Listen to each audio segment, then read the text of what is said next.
আসসালামু আলাইকুম এভরিওয়ান, কি অবস্থা, কেমন আছো তোমরা? আশা করি সকলেই অনেক ভালো আছো। তোমাদের দোয়া এবং ভালোবাসায় আমিও অনেকটাই ভালো আছি। তো তোমাদের ভাইদের চোখের মণি গল্পের 10 নম্বর আর 11 নম্বর পর্ব নিয়ে হাজির হয়ে গেলাম। তো চলো বেশি কথা না বলে করি দেরি, চলো আজকের গল্প শুরু করি। মির্জাবাড়ি থেকে বেরিয়ে সৃজনদের কালো গাড়িটা উদ্দেশ্য হলো পুরাতন এক গোডাউনের দিকে। একটা গোডাউনের সামনে এসে গাড়িটা থামলো।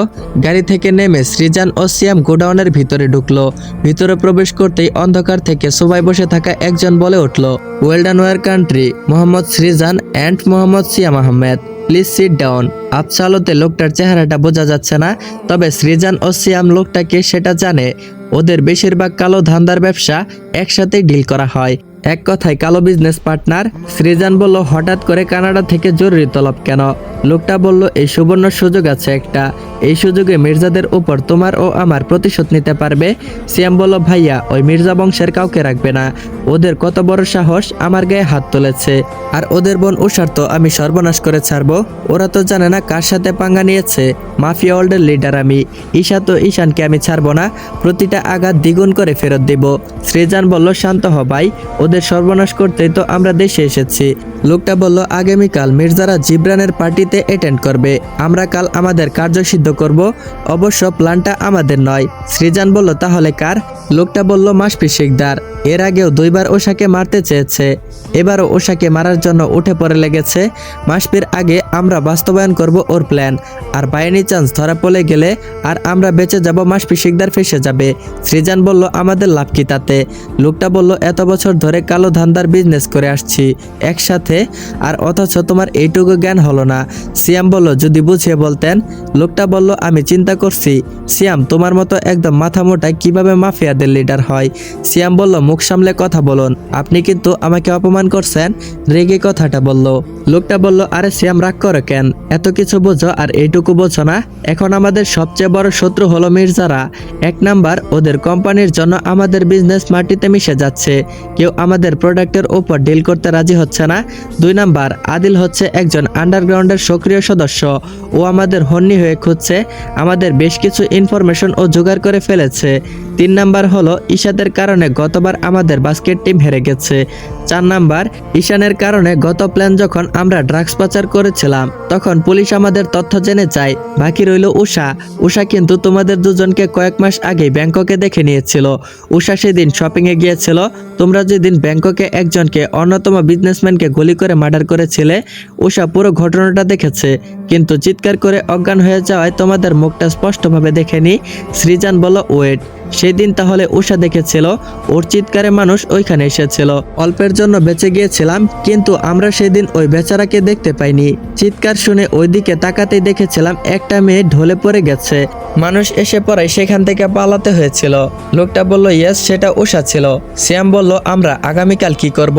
লোকটা বলল, মাসপির প্ল্যান হচ্ছে কালকে উষাকে সে তুলে নিয়ে যাবে, আর ওর আগে আমরা উষাকে উঠে নিয়ে আনবো।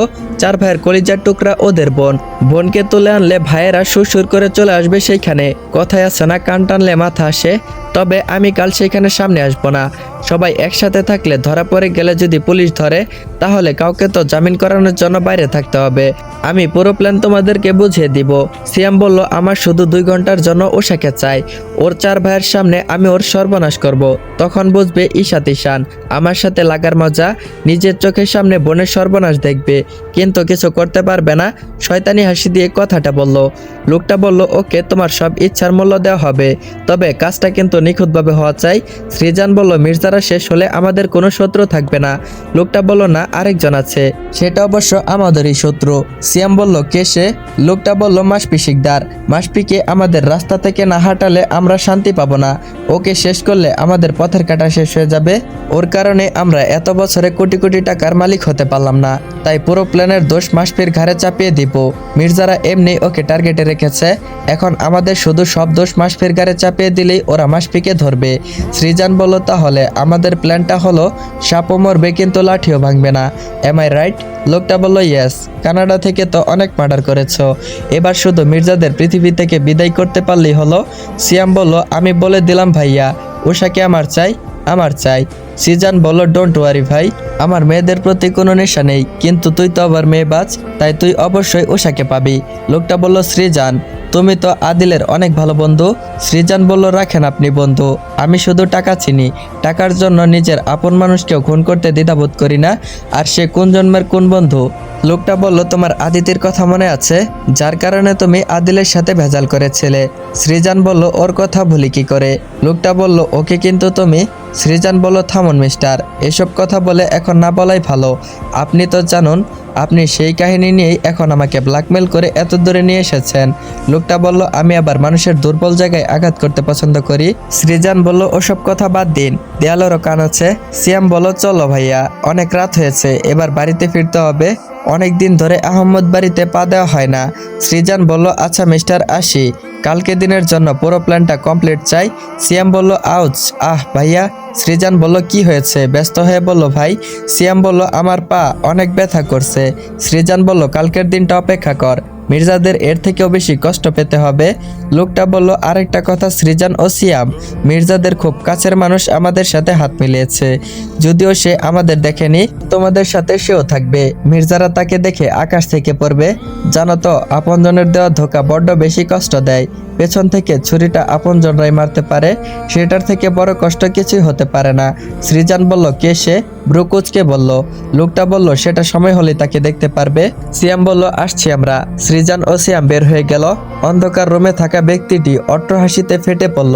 এত কাঠখড় পোড়ানোর পরে অবশেষে সে সফল হতে চলেছে। তবে একটা প্রবাদ আছে না, পিপিলিকার পাখা গজায় মরিবার তরে, সেই ব্যক্তিটারও বোধ হয় সেম অবস্থা। হাসি থামিয়ে লোকটা বলল, অবশেষে আমি সফল হতে চলেছি। আমার কাজ শেষ হলে এই সৃজন আর সিয়ামকেও শেষ করে দিব, আর আমি হব মাফিয়াদের বাদশা। কেউ তো আর জানে না এই গল্পের মেন ভিলেন আমি প্রধান কালপিট। ভালো মানুষের মুখোশের পিছনে যে কি আছে সেটা কেউ জানতে পারে না। 4 অক্ষরের একটা শব্দ ভালোবাসা, যার মর্মার্থ শুধু 4টা অক্ষরের মধ্যে সীমাবদ্ধ নয়। আমার কাছে মনে হয় আবেগ, অনুভূতি, ভালো লাগা, মায়া, বিশ্বাস, ভরসা, এইগুলো নিয়েই তৈরি হয় ভালোবাসা, যার একটা মিসিং থাকলে ভালোবাসা টিকিয়ে রাখা সম্ভব নয়। সবচেয়ে প্রথমে যেটা প্রয়োজন সেটা হলো বিশ্বাস। এই বিশ্বাসের উপরে ভরসা করে আমরা থাকি, অথচ কেউ যদি ভালোবাসা নিয়ে, বিশ্বাস নিয়ে গেম খেলে, তাহলে সেটা আমাদের চেয়ে সবচেয়ে বড় অসহায়ের কারণ হয়। বিশ্বাস নামক বস্তুটা যদি আমাদের মাঝে না থাকতো, তাহলে আমরা কখনই বেঁচে থাকতে পারতাম না। আমি বিস্তারিত বলতে পারবো না সব, তাই সরাসরি মেন পয়েন্টে ভালোবাসায় চলে এলাম। ভালোবাসা কারো কাছে ধোঁয়াশা, আবার কারো কাছে নেশা। জাস্ট 3 ওয়ার্ডের আই লাভ ইউ। এর মাঝে লুকিয়ে থাকে অসীম আবেগ, অসীম অনুভূতি, ভালো লাগা, মায়া, বিশ্বাস, ভরসা। আচ্ছা, ভালোবাসা কি সবসময় একটা ছেলে আর একটা মেয়ের মাঝেই হয়? আমি বলবো না, কারণ আজ যদি ভালোবাসা নামক বস্তুটা না থাকতো, তাহলে কোনো মা তার সন্তানকে এত আদর স্নেহ দিত না, বাবা তার স্ত্রী সন্তানের জন্য এত ত্যাগ স্বীকার করতো না, ভাই বোনের জন্য ভাই বোনের মাঝে এত সম্পর্ক ভালো থাকতো না। এখন বলবে এগুলো তো আমাদের কর্তব্য ও দায়িত্ব। হ্যাঁ, এগুলো সেটাই, তবে দায়িত্ব কর্তব্যগুলো ভালোবাসা নামক বস্তু থেকে আসে। এক একজনের ওপর ভালোবাসার এক এক রকম প্রভাব, তাই তো আমাদের কাছে ভালোবাসার ব্যাখ্যাটাও এক এক রকম। আমার কাছে যা মনে হয়েছিল আমি তাই বললাম। দয়া করে কেউ আবার আমার ভুল খুঁজতে যেও না। তুমি আমার মতো করে ভাবো না, তুমি তোমার মতো করে ভাবো, আর আমি আমার মতো। এই ক্ষেত্রে তুমি সঠিক না ভুল, আমি সঠিক না ভুল, সেটা যাচাই করতে হবে না। সবাইকে সবার মতো ভাবার অধিকার আছে। এগুলো কথা বলে থামলো আদিতি, বড় করে একটা নিঃশ্বাস নিল। একদিনে সবাই ওর কথাগুলো শুনছিল। খুব সুন্দর করে গুছিয়ে কথা বলতে পারে মেয়েটা। কথার মধ্যে কিরকম একটা ভালো লাগা কাজ করে, না চাইলেও সবাই মুগ্ধ হয়ে যাবে। সৃজন, আদিতি, রাফি, নিশি, আদিল, 5 জন। এই 5 জন সবসময় একসাথেই থাকে, খুব ভালো বন্ধুত্বের সম্পর্ক ওদের মাঝে।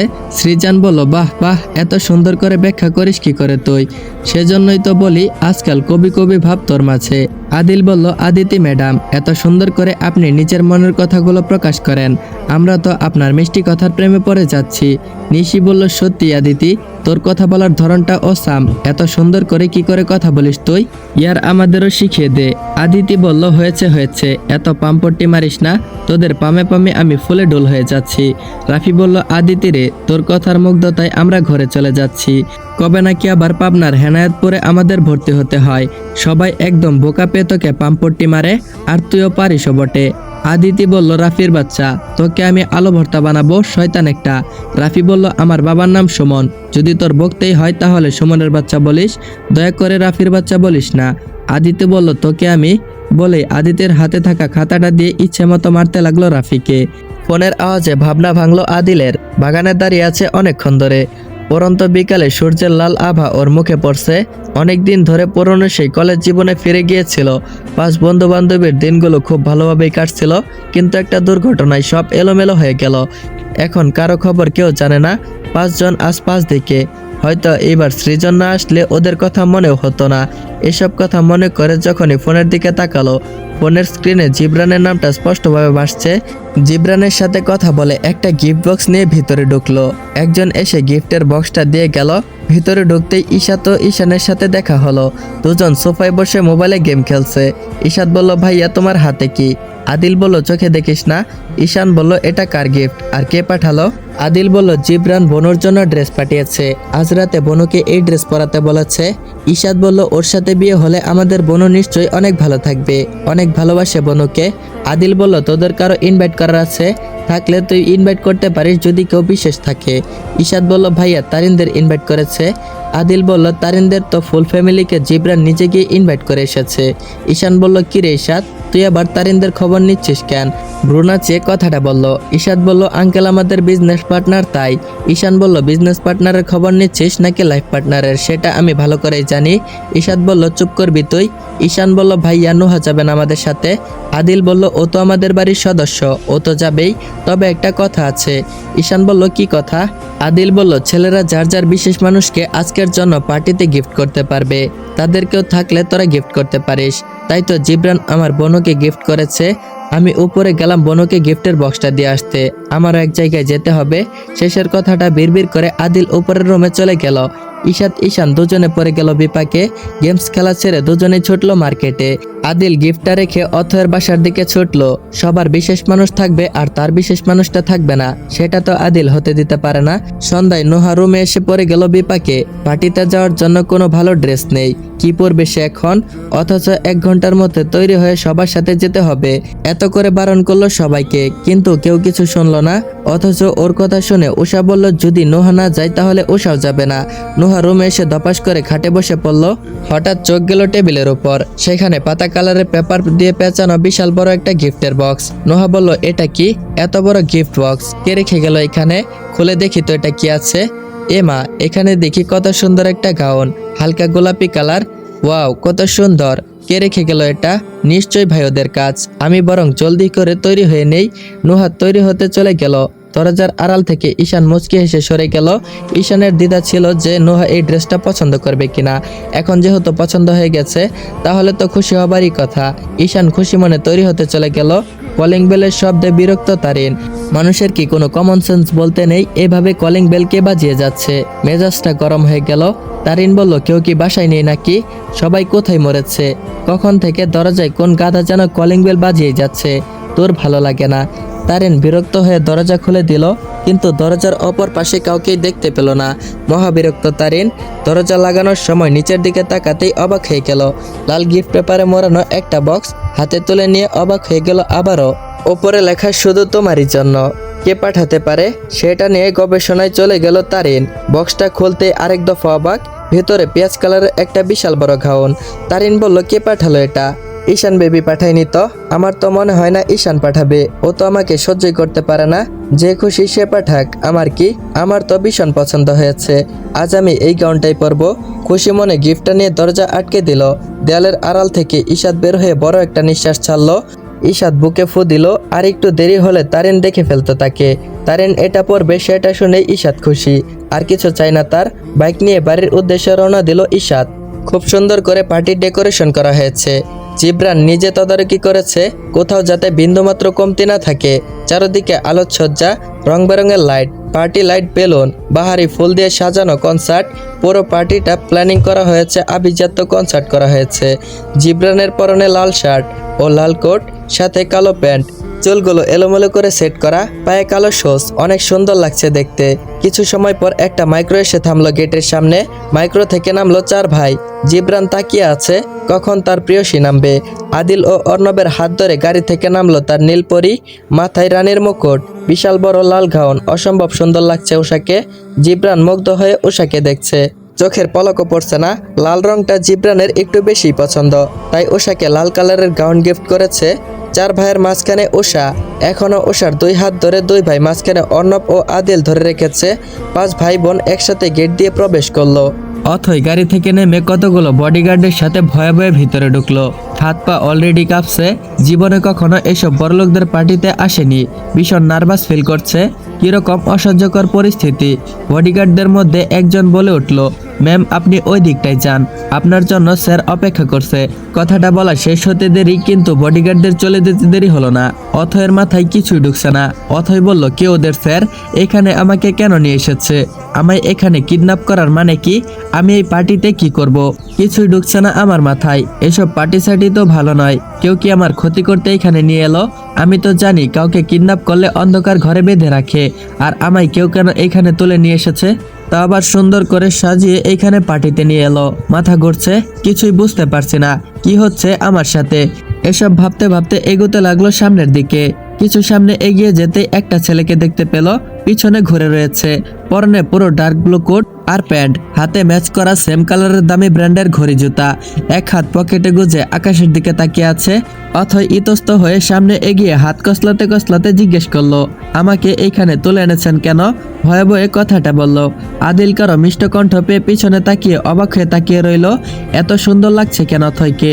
পরনে ডার্ক ব্লু কালারের শাড়ি, সেম কালারের ব্লাউজ, সাদা পাথরের জুয়েলারি, ঠোঁটে হালকা লিপস্টিক দেওয়া, মাথায় টাইট করে খোপা বাঁধা। আদিলের মনে হচ্ছে ওর নীলাশা নামটা দেওয়া খারাপ হয়নি। প্রথম যেদিন দেখা হয়েছিল সেদিন অথয়কে নীলাশা বলে ডেকেছিল আদিল। আজ সত্যি ওর নীলাশা ওর কাছে ফিরে এসেছে। অথয় বলল, আপনি আমাকে তুলে এনেছেন? আপনার সাহস কি করে হয়? আমাকে তুলে এনে আপনি মোটেও ভালো করেননি। কিছুটা ধমকের সুরে কথাটা বলল। আদিল বলল, আমার সাহসের প্রমাণ তুমি ইতিমধ্যে পেয়ে গেছো, তাই আমি আর কিছুই দিতে চাই না তোমাকে। অথয় বলল, এখানে জোর করে কেন এনেছেন? আদিল বলল, বিকালে তো সুন্দর করে বলেছিলাম, কিন্তু তুমি তো আমার কোনো কথাই শুনলে না, তাই আমিও বিকল্প ব্যবস্থা বেছে নিয়েছি। অথয় বলল, আপনি কাজটা মোটেও ভালো করেননি। আদিল বলল, ভালো মন্দ বোঝার ক্ষমতা আমার কাছে আছে নীলাশা, তোমার কাছ থেকে আমার শিখতে হবে না। অথয় বলল, কে নীলাশা? আমি অথয়, আমার নাম মোটেও নীলাশা নয়। আদিল বলল, তুমি আমার নীলাশা? মানে আদিলের নীলাশা? আমার পছন্দ আমি কখনো অন্যের হাতে লাগতে দেই না, তাই তো তোমাকে আজ নীল পরে সাজিয়েছি। Enjoy the party my sweetheart Nilasha. Adil মুচকে এসে সেখান থেকে চলে গেল। অথয় এখনো বোকা হয়ে আদিলের যাওয়ার পানে তাকিয়ে আছে। কি বলে গেল ছেলেটা? মাথা কি খারাপ হয়ে গেল নাকি মিস্টার আদিল মির্জার? ঠাই দাঁড়িয়ে রইল অথয়। ওর কাছে সবকিছু স্বপ্ন মনে হচ্ছে। বিকালে আদিল নিজে গিয়ে অথয়কে আনতে গিয়েছিল। অথয়ের বাবা মাকে অনেক কষ্ট করে রাজি করাতে পারলেও অথয় রাজি হয়নি, তাই আদিলও বিকল্প রাস্তা বেছে নিয়েছে। কথায় বলে, সোজা আঙ্গুলে ঘি না উঠলে আঙ্গুলটা বাঁকা করতে হয়। আমি বলবো, কষ্ট করে আঙ্গুল বাঁকা করবেন কেন? চামচ দিয়ে তুলে নেবেন। আদিলও সেম কাজটাই করেছে। কষ্ট করে আঙ্গুলটা বাঁকা না করে ঘি চামচ দিয়ে ঢেলে নিয়েছে। সন্ধ্যার দিকে অথয় টিউশনের জন্য বের হলেই আদিলের বডিগার্ডরা ওকে তুলে নিয়ে আসে। তারপর একটা বিউটি পার্লারে নিয়ে আসে, সেখান থেকে সাজিয়ে সোজা পার্টিতে নিয়ে আসে। কালো রঙের শাড়িটাই বেশ মানিয়েছে জিনিয়াকে, আবার সাথে সেম কালারের হালকা পাতলা জুয়েলারি, কানে ঝুমকো, গলায় ছোট হার, মুখে হালকা পাতলা মেকআপ, চুলগুলো এক সাইডে সিথি করে কেটে খোপা বেঁধে রেখেছে। আর তার মধ্যে 2টা সাদা গোলাপ গুজেছে। সাদা গোলাপ অর্ণবের খুব পছন্দ। শাড়িটা অবশ্য অর্ণবই গিফট করেছে, তবে নিজে গিয়ে দিয়ে আসেনি, লোক দিয়ে জিনিয়ার বাসায় পাঠিয়ে দিয়েছে। জিনিয়ার চোখ দুটো অনেকক্ষণ ধরেই অর্ণবকে খুঁজছে। জিনিয়া বলল, অর্ণব কোথায়? আজকের দিনটা বোধহয় ও আমাকে মাফ করবে না। ওই তো অর্ণব। আল্লাহ, এই ছেলেটার উপর আবার ক্রাশ খেলাম। পুরো ব্ল্যাক স্যুট, কোট প্যান্ট, সাথে কালো শু, ওয়াচ, জাস্ট অসাম লাগছে দেখতে। মন তো চাইছে এক্ষুনি গিয়ে জড়িয়ে ধরি। আমার সাথে ম্যাচিং করে পরে এসেছে। লাভ ইউ অর্ণব, যদিও আমি তোমার যোগ্য নই। ক্লায়েন্টদের সাথে হাত নাড়িয়ে নাড়িয়ে কথা বলছে অর্ণব। হঠাৎ চোখ যায় জিনিয়ার দিকে। কালো রঙে বেশ মানিয়েছে তাকে। চোখ ফেরানো দুষ্কর হয়ে গেছে। জিনিয়ার চোখে চোখ পড়তে দৃষ্টি নামিয়ে ফেলে অর্ণব। আবার কথায় বলায় মনোযোগ দেয়। নুহা ওষার সাথে বসে চারিদিকটাই চোখ বোলাচ্ছে। এত কিছু দেখার সৌভাগ্য হবে জীবনে সে কখনো ভাবতেও পারেনি। অথচ কখন থেকে একজোড়া চোখ তাকেই লক্ষ্য করে যাচ্ছে। হালকা গোলাপি কালারটাই নুহাকে অপূর্ব লাগছে। নুহার এলোমেলো খোলা চুলে ঈশানের ইচ্ছে করছে হারিয়ে যেতে। ঈশানও নুহার সাথে গোলাপি ম্যাচিং করে কোট পরেছে আর সাদা প্যান্ট পরেছে। পায়ে সাদা শুজ, কোটের বোতামগুলো খোলা, গলায় সাদা মাফলার টাইপের ওড়না ঝোলানো। তারিন বলল, ঈশাদ বেবি কোথায় তুমি? কখন থেকে খুঁজে বেড়াচ্ছি। এই বেটাকে খুঁজতে কি এখন আমার হারিকেন নিতে হবে নাকি? আজ আমি এত সুন্দর করে সেজে এসেছি, আর যার জন্য সেজে এলাম সে যদি না দেখে তাহলে কি ভালো লাগবে? ঈশাদ বলল, কিরে কোথায় যাচ্ছিস? তারিন বলল, তোমাকে আমি পুরো কনসার্ট জুড়ে খুঁজে বেড়াচ্ছি, আর তুমি এইখানে? এই ঈশাদ বেবি, আমি তো খেয়ালই করিনি। তুমি দেখছি আমার সাথে ম্যাচিং করে সেম কালারের ড্রেস পরেছো, পেঁয়াজ কালারের কোট, সাদা কালারের প্যান্ট, সাদা ওয়াচ, সাদা শু, চুলগুলো জেল দিয়ে সেট করা। এক কথায় তোমাকে পুরো হিরো হিরো লাগছে। তুমি তারিনের হিরো? ঈশাদ বলল, তোর সব ফালতু পেঁচাল শোনার সময় আমার নেই, সর সামনে থেকে। তারিন বলল, আমায় কেমন লাগছে বললে না তো? ঈশাদ বলল, পেতনিকে আবার কেমন লাগবে? প্রতিদিন যেমন সাধারণ পেতনি লাগতো, আজকে একটু আভিজাত্য পেতনি লাগছে, ভাগ সামনে থেকে। তারিন বলল, কি বললে তুমি? আমায় পেতনি লাগছে? ঈশাদ বলল, কানে শুনতে পাস না নাকি তুই? তারিন বলল, কাজটা তুমি ঠিক করলে না, ধর ভালো লাগে না, এই ছেলেটা আমায় বোঝেই না। কপট রাগ দেখিয়ে তারপর তারিন ফুসফুস করতে করতে সেখান থেকে চলে গেল। ঈশাদ মুচকি এসে বলল, আমার পেঁয়াজ সুন্দরী, তোকে যে কি সুন্দর লাগছে আমি ভাষায় প্রকাশ করতে পারবো না। সরি রে, আমি সবসময় তোকে ইগনোর করি, তুই তো এমনিতেই আমার জন্য পাগল। যদি আমিও তোর সাথে পাগলামিতে যোগ দেই তাহলে তোর পাগলামি আরো বেড়ে যাবে। আমি তো এত কিছু সামাল দিতে পারবো না। উষা খুব মনোযোগ দিয়ে জিবরানকে খেয়াল করছে। ছেলেটাকে খারাপ লাগছে না তার, সবচেয়ে বেশি সুন্দর হাসিটা। হাসলে দুই গালে টল পরে, চোখের পাপড়িগুলো একটু বেশি বড়। পলক ফেললে মনে হয় ছেলেটা এমন ভাবে পলক ফেলে যেন পাপড়িগুলো ব্যথা না পায়। উষা বলল, আমি কি ছেলেটার প্রেমে পড়ে গেলাম নাকি? ধর কি ভাবছে সব? এই জেব্রাটাকে দেখলে কেন জানি অনেক ভালো লাগা কাজ করে। আচ্ছা, আমি ওকে ভালোবেসে ফেলিনি তো? কি ভাবছি যা তাই সব। আউচ, আমার গাউনে এত বড় সাদা পাথর কোথা থেকে আসলো? হয়তো আগে থেকেই ছিল, কিন্তু আমি খেয়াল করিনি। এই পাথর দিয়ে আমি হাতে কত বড় একটা হেঁচড় খেলাম। এত বড় পাথর, সাদা গাউনে কোনো পাথরের ছোঁয়া নেই, অথচ পেটের দিকে একটা বিশাল বড় পাথর। আরো কত ডিজাইন যে বের হবে। জিবরান ওষার 4 ভাইকে ডেকে নিল। আদিল বলল, কি ব্যাপার জিবরান? অর্ণব বলল, কোনো সমস্যা হয়েছে? জিবরান বলল, আমি একটা কথা বলতে চাই। ঈশান বলল, বলে ফেল, এত লজ্জা পাওয়ার কি আছে? আমরাই তো। জিবরান বলল, তুই মার খাবি, আমি লজ্জা পাবো কেন? ঈশাদ বলল, তাহলে বলে ফেল। জিবরান বলল, আমি আসলে আজকে আমাদের এঙ্গেজমেন্টটা সেরে ফেলতে চাই। আপনারা যদি মত দেন তাহলেই, নইলে করব না। জিবরানের কথা শুনে 4 ভাইয়ের মুখে রাগ ফুটে উঠল। সবাই রেগে গেছে ওর ওপর। জিবরান ঠিক এটারই ভয় পাচ্ছিল। জিবরান মনে মনে ভেবে নিল, উষার ভাইদের মধ্যে কেউ ওকে পছন্দ করে না, কিন্তু ওকে অবাক করে দিয়ে 4 ভাই একসাথে ফিক করে হেসে উঠল। জিবরান ওদের হাসি দেখে আরো বেশি অবাক হলো। ঈশান বলল, সিরিয়াসলি জিবরান, মুখটা দেখার মতো ছিল। ঈশাদ বলল, পুরো বাংলা 5-এর মতো। হাসতে হাসতে কথাটা বলল। জিবরান বলল, মানে? আমি কিছুই বুঝতে পারছি না। অর্ণব বলল, আমাদের কোনো আপত্তি নেই, তুমি আজ আংটি পরাতে পারো। জিবরান বলল, কিন্তু আপনারা আমার উপর রেগে গেলেন কেন? আদিল বলল, আমরা তো তোমার রিয়াকশনটা দেখতে চেয়েছিলাম, তুমি সত্যি আমাদের মুখ দেখে ভয় পেয়েছিলে? জিবরান বলল, আমি তো অনেক ভয় পেয়েছিলাম। আমি ভাবতে শুরু করেছিলাম আমি এমন কি কাজ করলাম যার কারণে ভাইয়ারা রেগে গেল আমার উপর। ঈশাদ বলল, আমরা তো আরও তোকে বলতাম আজকে এঙ্গেজমেন্টটা সেরে ফেলতে। জিবরান বলল, সত্যি? তার মানে আপনারা সবাই রাজি? ঈশান বলল, আমরা তো কবে থেকেই রাজি। জিবরান খুশিতে ঈশাদ আর ঈশানকে জড়িয়ে ধরল। আদিল ও অর্ণব একসাথে কোলাকুলি করে স্টেজের দিকে দৌড় দিল। স্টেজে উঠে স্পিকার হাতে নিল। জিবরান বলল, অ্যাটেনশন প্লিজ, আজকে আমি একটা খুশির সংবাদ দিতে চলেছি। আপনাদের সবাইকে আমন্ত্রণ করা হয়েছে। আপনারা নিশ্চয়ই কারণটা জানেন না। আমি বলছি সবাইকে, আমি আজ আমার ভালোবাসার মানুষটাকে প্রপোজ করব এবং তার সাথে এঙ্গেজটা সেরে ফেলবো। প্লিজ স্টেজে চলে আসো, মাই লাভ অ্যান্ড লাইফ উষা মির্জা। সবাই একসাথে হাতে তালি দিয়ে উঠল। উষা নিজের নাম অ্যানাউন্সমেন্ট শুনে বেশ অবাক হলো। উষা বলল, এই জেব্রাটা আমার নাম কে নিল তারু? তারিন বলল, তোকে এখন স্টেজে যেতে হবে। উষা বলল, কেন আবার? তারিন বলল, গেলেই বুঝতে পারবি, চল তাড়াতাড়ি। তারিন এক হাত ধরে উষাকে স্টেজে নিয়ে গেল। ওকে দাঁড় করিয়ে রেখে তারপর তারিন চলে এলো। উষা স্টেজে উঠতে পুরো কনসার্টটা অন্ধকারে ছেয়ে গেল। শুধু মাথার উপর একটা লাইট জ্বলছে। সামনে তাকাতেই দেখলো জিবরান 2 হাত ভর্তি কচুরি ফুল নিয়ে এক হাঁটু গেড়ে বসে আছে। জিবরান বলল, শুরুটা কি করে করব জানি না, শুধু এতটুকুই বলতে পারবো, ভীষণ ভালোবাসি তোমায়। আমার ভালো থাকাটা এখন তোমাকে ঘিরে অবস্থান করে। একটা দিন তোমায় না দেখলে আমার মনে হয় পুরো দিনটা যেন অসম্পূর্ণ হয়ে যায়। যখন তুমি পাশে থাকো তখন নিজের মাঝে একটা ভালো লাগা কাজ করে।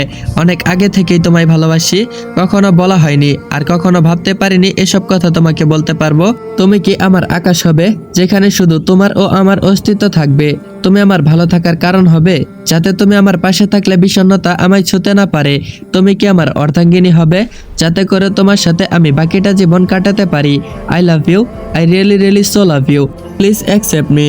Do you love me? তুমি যদি আমাকে ভালোবাসো তাহলে আমার ফুলগুলো গ্রহণ করো, তাতে আমি বুঝবো তুমি আমায় অ্যাকসেপ্ট করে নিয়েছো। উষা কাপা কাপা হাতে ফুলগুলো নিল। চারদিকে হইচই করে উঠলো সবাই, সাথে হাতে তালি তো আছেই।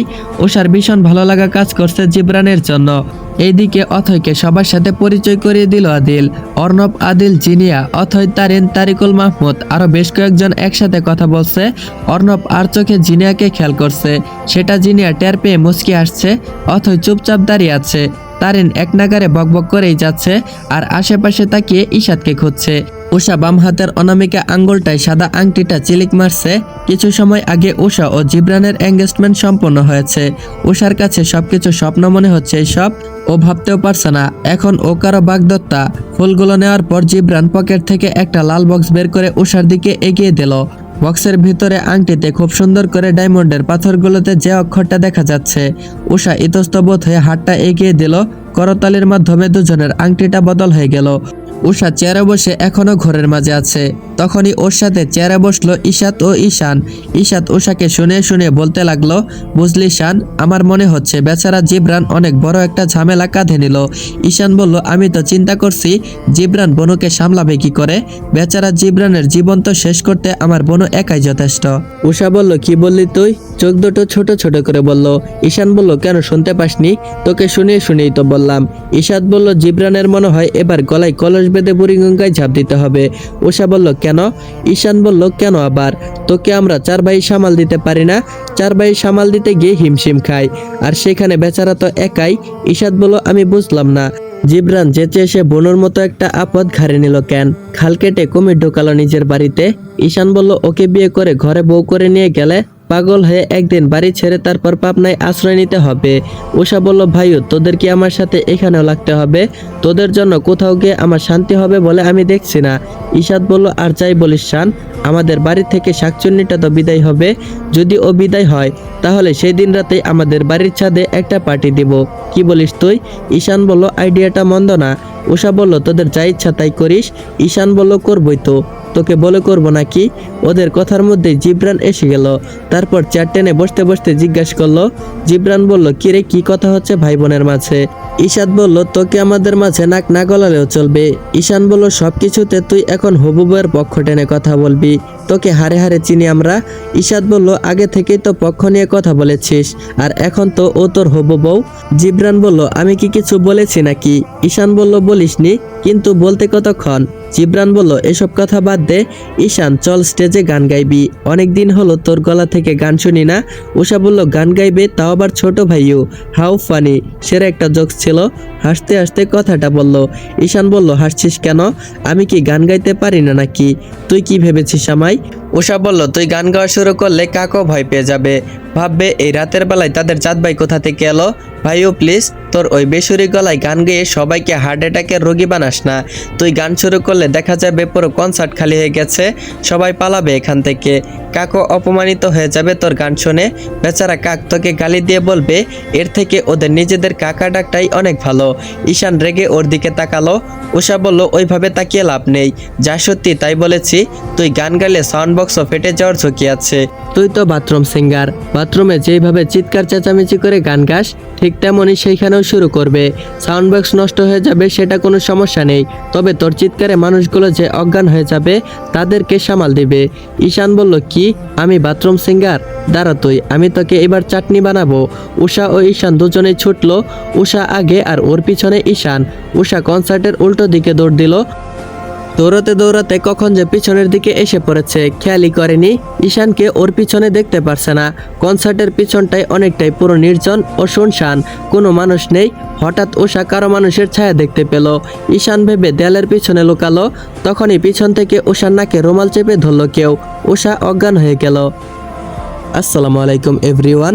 ভাইদের চোখের মনি গল্পের 10 নম্বর আর 11 নম্বর পর্বটা এইখানে এন্ড করা হলো।